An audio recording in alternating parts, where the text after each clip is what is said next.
I'm Erik Swyngedouw. I am Professor of Geography at the University of Manchester. I have a background in agricultural engineering, geography and urban and regional planning. I've been working for more than 20 years on the relationship between environment, society and social power, in particular with respect to water. As we all know, water is a serious global problem. 1.5 billion people do not have access to adequate water and sanitation services. It is the #1 cause of premature mortality. That means that people are dying before their sell-by date is gone. These are people dying unnecessarily. According to the United Nations, it only takes about $150 a year to provide adequate sanitation to those who do not actually have it. I find it a very interesting number, particularly in relationship to what the global north has done over the past 3 or 4 years to save the international financial system. Consider that in the United States and Europe alone, more than $2.5 trillion, that's 2, 5 and 10 zeros, dollar has been spent on trying to save the financial system. With this sort of funding, we could assure that those who do not have adequate access to sanitation could have free and universal access for the next 20 years without any difficulty. So in that sense, the situation is very, very serious, if not dramatic. Now, in my research, what I try to do is to show that access to water has very little to do with the actual availability of water. Globally speaking, there is no water scarcity. Of course, I do accept that in some arid and semi-arid regions, water access is difficult. But all in all, with adequate distribution, it would not be too difficult to have universal access to water, to all, for all. The way in which I have explored that is in a number of different contexts. My first work has been in Ecuador in the 1990s, early 2000s, where I was intrigued by the fact that in Guayaquil, one of the large cities of Latin America, but very similar, very comparable to other cities, that 1/3 of the population in the city did not have access to adequate water. The irony is, in cities like Guayaquil, that it is the poorest who often have to pay the highest price for access to adequate water, because they are dependent on water tankers, private water distribution systems, etc., where they usually have to pay a price that is much higher to those that have access to the municipal water system. Let me take myself as an example. When I was living in Guayaquil, I had access 24 hours a day. We had a swimming pool that was filled up with tap water, and our garden was irrigated on a permanent basis. I was paying for my water about $3 for 1,000 liters. In the invasion settlements, people were dependent on private water tankers who sell water door to door. Those people who on average make about $20 a month had to pay $3 to $4 for 1,000 liters of water. Now that's an extraordinary inequality and injustice in the structuring of urban water supply. And in my analysis I tried to show that this extraordinary inequality had nothing to do with the absolute availability of water in the city, but had everything to do with the political, social and cultural power relationships through which access to water is organized and negotiated. So I was therefore also very interested in the way in which those who had no or difficult access to water organized themselves.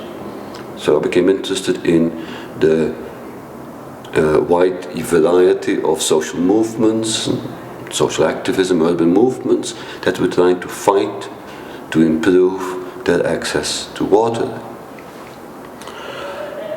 Afterwards, I tried to explore the relationship between social power and water in different contexts. For example, I moved to Spain.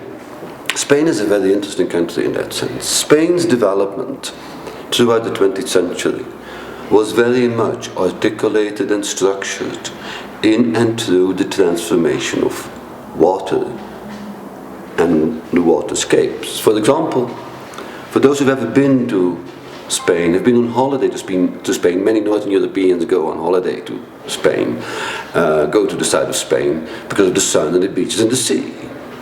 They don't realize, however, that when they take a shower in their hotels, that the water that comes through their shower actually comes from the north of Spain, is transported over a distance of more than 300 or 400 kilometers to make sure that the tourist industry can develop. And of course, for the elite tourists, they like to play golf. And of course, golf courses require extraordinary volumes of water. Water that, in the south of Spain, is not available in sufficient quantities. What very few people, however, know is that these water systems were built during the longest and one of the most severe dictatorships that Europe has ever known. The canals, the dams, the total engineering of Spain's water system was undertaken by the fascist regime of General Franco. It might be interesting to think about that for a moment. For example, next time when you are in the shop and you buy strawberries or tomatoes or whatever that come from Spain, you may want to think that the irrigation canals, the irrigation systems that permit the mass production of tomatoes and strawberries, that these canals were often dug by political prisoners who were put in jail by Franco because of their particular views and opinions that they held. This is just to show that the engineering of water, the transformation of raw water into something that can be used for human consumption or for agricultural production, that these flows of water are always organized in and through social, political, and economic power relationships. Water is not neutral. Water is an emblematic good that actually embodies and reflects the power relationships that structure precisely the uneven and unequal access to water that I illustrated in the beginning. And the situation is getting today more and more complex. We all know that climate change is happening. No one any longer doubts this. Until 10 years ago, there were indeed the climate change deniers. They are not any longer there. Those who deny it are now relegated to the margin of respectability. All scientists agree that climate change is with us.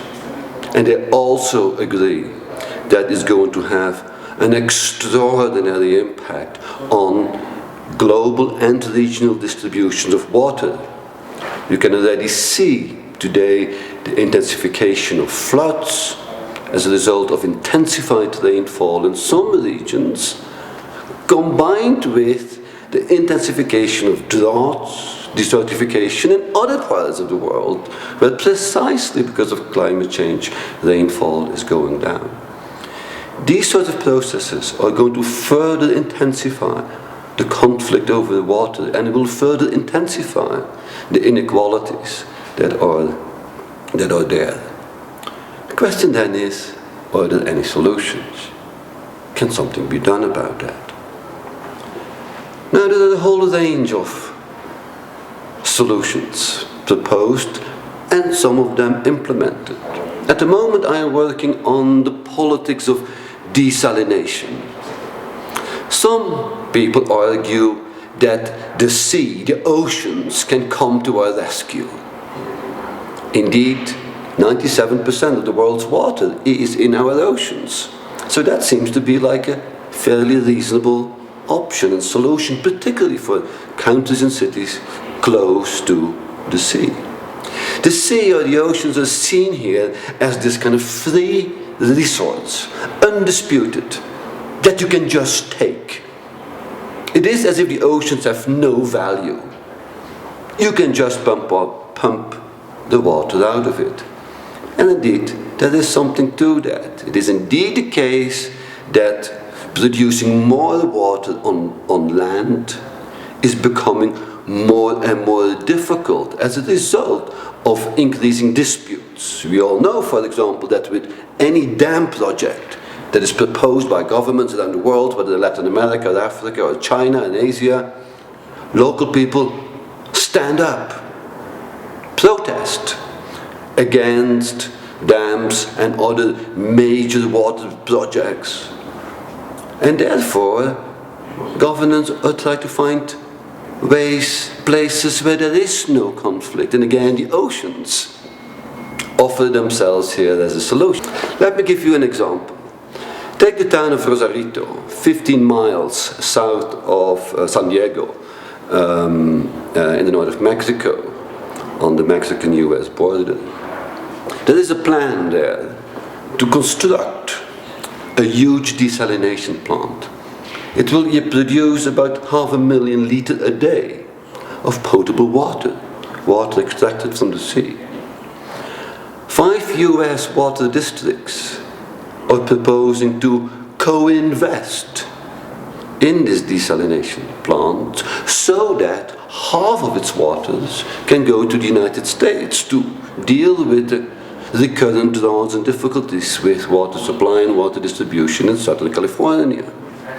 Of course, the reason why the US is interested in investing in a desalination plant in Mexico is precisely because of the massively disputed rights over the Colorado River. Long-standing conflict between Mexico and the United States over the use of this grand Colorado River. So by actually taking the conflict to the seas, it attempts to manage these enduring conflicts over the Colorado River. So this is just one example. But of course, desalination does not come without its own contradictions. Consider, for example, the waste of desalination plants. Half of the output of a desalination plant is not potable water, but is brine, highly salinated waters that have to be dumped somewhere. That is water that has to be returned to the sea, and many ecologists are very worried about the negative effects that the return of that brine, of that residual water from desalination plants will have on ocean's ecology. In addition to that, and probably most importantly, desalinating water is a high energy production process. It takes about 5,000 kilowatt hours to produce the hectocubic meter of water, and that energy has to come from somewhere. In the absence of enough alternative energy, most of that energy has to be generated by fossil fuels, thereby further accentuating an already difficult climatic condition. So this is just to show once again how water, politics, social power and the environment are fused together. Now, in Waterland, this is this network of Latin American and other academics and social activists. We try to consider these issues and questions. Collectively, we try to think through the ways in which social power, water, inequality hang together in urban environments, rural environments, locally, regionally and nationally. And we also try to identify the tactics, the strategies and the multiple social mobilizations that are happening in Latin America around water.